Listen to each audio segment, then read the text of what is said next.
Shelton, I remember in the documentary, you were trying to leave New Orleans and it just got too bad driving.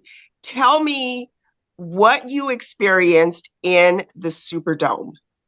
So I was like, I knew the Superdome was a shelter of last resort, and I was just like, well, let's take our chance there.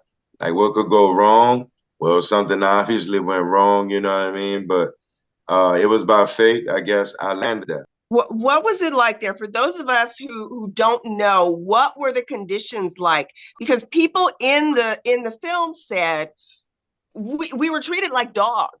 So what was it like? Yeah, well, first of all, it was kind of, tight going inside. Like by the time we went in, they were searching us, for weapons and all of this. So we had long lines. So it should have been quick, kind of pat everybody down. And then once the chaos kicked off, the rain started coming through the Superdome. People started panicking. I had to teach people how to eat the MREs because they didn't even know how to warm up the food. There had so many breakdowns, like you were asked, who can I speak to? Who's in charge? Like nobody could tell you who was in charge that whole entire time.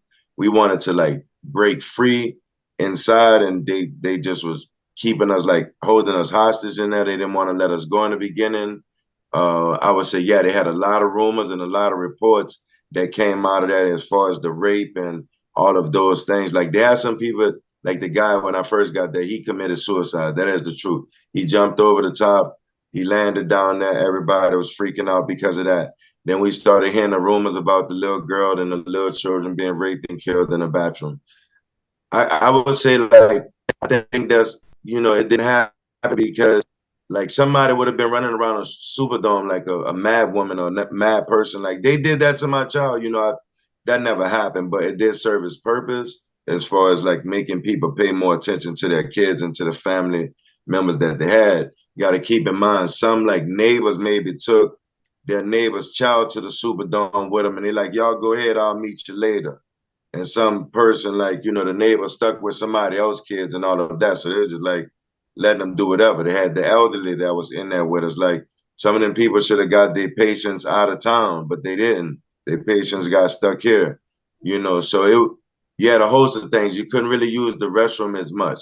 Some elderly people sat in their chairs for days and days at a time, like never getting up to use the restroom or nothing. I gave like one lady like a pair of jeans, like one of my favorite pair of jeans. And she was like, I had to use the bathroom on myself. I was like, yeah, I'll go get this for you. But it was nasty and it was disgusting. But however, even with that, we wasn't like beating on each other and fighting against each other and all of that. Like we still had some type of dignity, some type of pride. Despite our conditions, I think we did the best we could. We marched together and sang hymns together. We prayed together. And so God brought us all together for a reason. Films like this just bring more awareness. I guess people, when they think about the Superdome and they hear my story, they'll know that I've been documenting before and after Katrina, like because once it became a thing, it was really important for me to continue that story.